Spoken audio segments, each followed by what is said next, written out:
Hell motherfucking yeah. Ya, baik, di sini materi yang akan saya ambil tentang konsep dasar kebijakan pendidikan. Sebelum membicarakan lebih dahulu tentang kebijakan pendidikan, sangat diperlukan untuk terlebih dahulu memahami konsep kebijakan. Hal ini perlu dilakukan karena luasnya penggunaan konsep dan istilah kebijakan, sehingga akan menimbulkan sudut pandang yang berbeda dalam memahami konsep kebijakan yang dimaksud.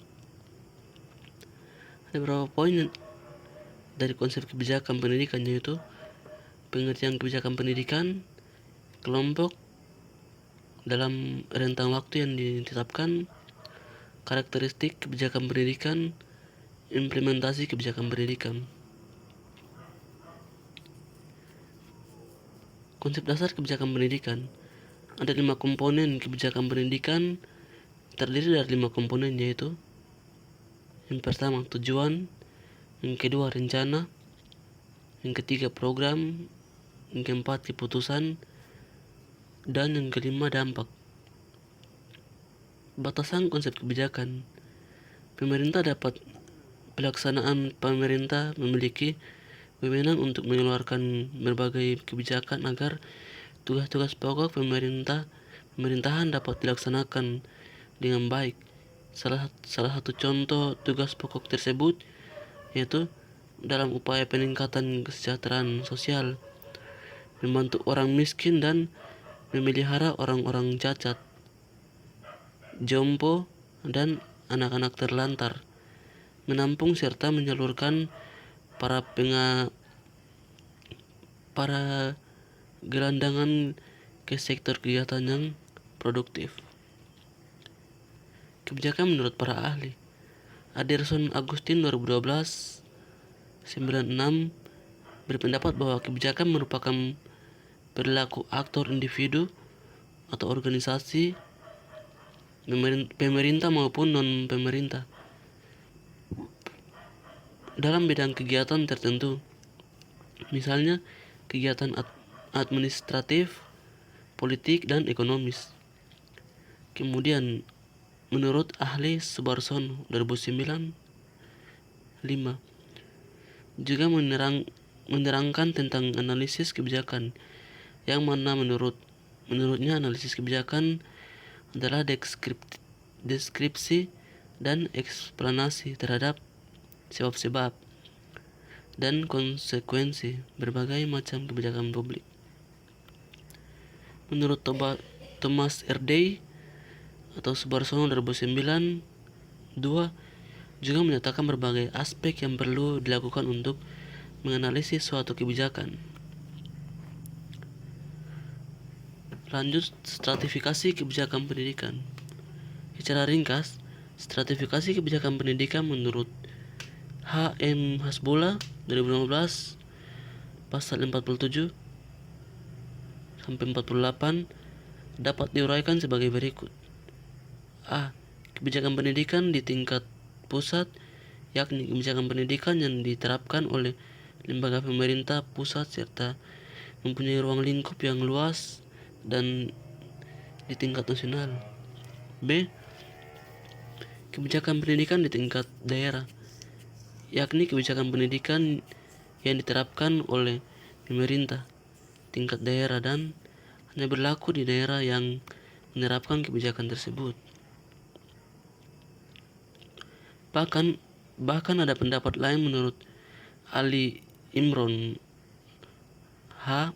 M. Hasbullah 2016 pasal 47 sampai 50, perspektif pengambilan kebijakan secara konsepsional. Kebijakan memiliki tingkat-tingkat sebagai berikut: tingkat kebijakan nasional, tingkat kebijakan umum, tingkat kebijakan khusus, dan tingkat kebijakan teknis.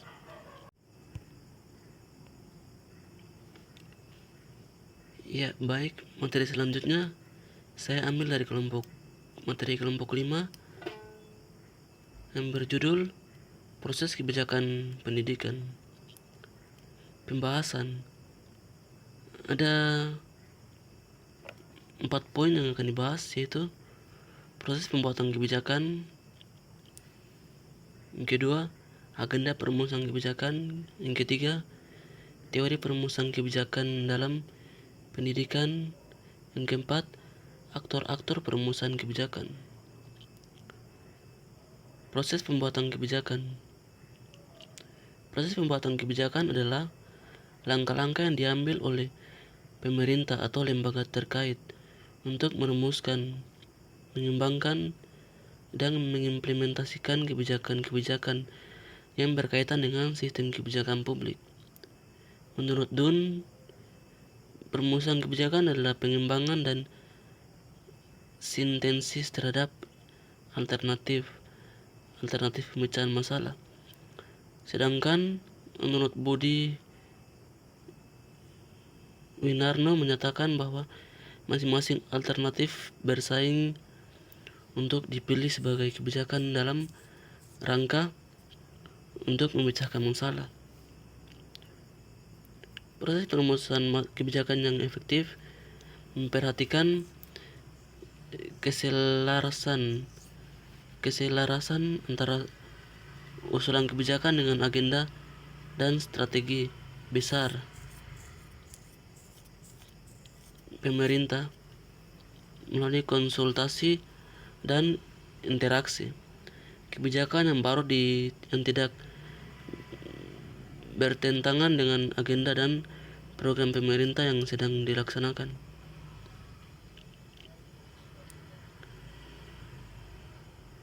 Agenda perumusan kebijakan. Agenda perumusan kebijakan adalah daftar topik atau isu yang akan dibahas dan diprioritaskan oleh pemerintah, organisasi atau lembaga untuk mengembangkan rencana kebijakan baru atau mengubah kebijakan yang sudah ada. Agenda ini mencakup masalah-masalah yang dianggap penting atau mendesak untuk diselesaikan, dan proses perumusan kebijakan akan berfokus pada pemahaman, analisis, dan pembuatan kebijakan yang berkaitan dengan isu-isu tersebut. Agenda perumusan kebijakan dapat dipengaruhi oleh faktor-faktor seperti tekanan masyarakat, perkembangan ekonomi, isu-isu politik, dan kepentingan stakeholder. A. Agenda adalah kumpulan masalah, pemahaman, sebab simbol, solusi, dan unsur-unsur dari publik yang menjadi perhatian anggota masyarakat dan pemerintah. Agenda bersifat konkret seperti RUU. Tingkat agenda semesta yaitu isu yang dibahas dalam masyarakat atau sistem politik secara keseluruhan. Isu-isunya tanpa dibatasi seperti pelanggaran paham komunisme di USA. Agenda sistemik adalah agenda yang terdiri dari semua masalah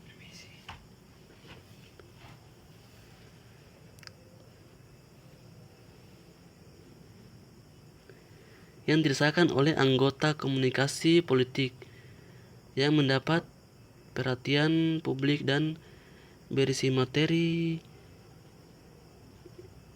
yurisdiksi yang sah dari otoritas pemerintah yang ada. D. Agenda institusional adalah daftar program yang secara nyata menjadi pertimbangan aktif dan serius dari para pengambilan kebijakan dan keputusan otoritatif. Teori perumusan kebijakan dalam pendidikan.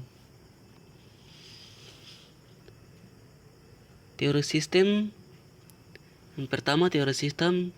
Yang kedua, teori keputusan rasional. Yang ketiga, teori pendekatan sosial. Yang keempat, teori pembelajaran organisasi. Dan yang kelima, teori kepemimpinan dan kepemimpinan transformasional.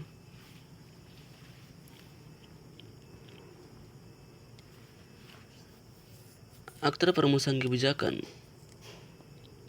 Aktor dan pelaku pembuatan kebijakan publik dan pendidikan merupakan orang atau kelompok orang yang bertugas menganalisis, merumuskan, atau menyusun kebijakan. Pejabat pembuatan kebijakan adalah orang yang mempunyai wewenang yang sah untuk ikut serta dalam penyusunan hingga penetapan kebijakan pendidikan. Walau dalam menyatakan beberapa orang yang mempunyai wewenang sah untuk bertindak dikendalikan oleh orang lain, kebijakan pendidikan adalah kebijakan publik di bidang pendidikan, sebagaimana dikemukakan oleh Mark Olsen, John Cott, dan Annemarie Neil.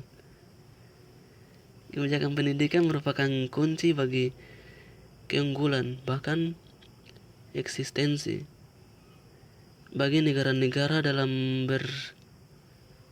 persaingan global, sehingga kebijakan perlu mendapatkan prioritas utama dalam era globalisasi. Salah satunya argumen utama adalah bahwa globalisasi membawa nilai demokrasi, dan demokrasi yang memberikan hasil adalah demokrasi yang didukung oleh pendidikan. Lanjut, pejabat pembuatan kebijakan diantaranya adalah legislatif, eksekutif, instansi administratif, dan lembaga peradilan. Partisipasi non pemerintah dalam pembuatan kebijakan. 1. Kepentingan. 2. Partai politik. 3. Warga negara sebagai individu.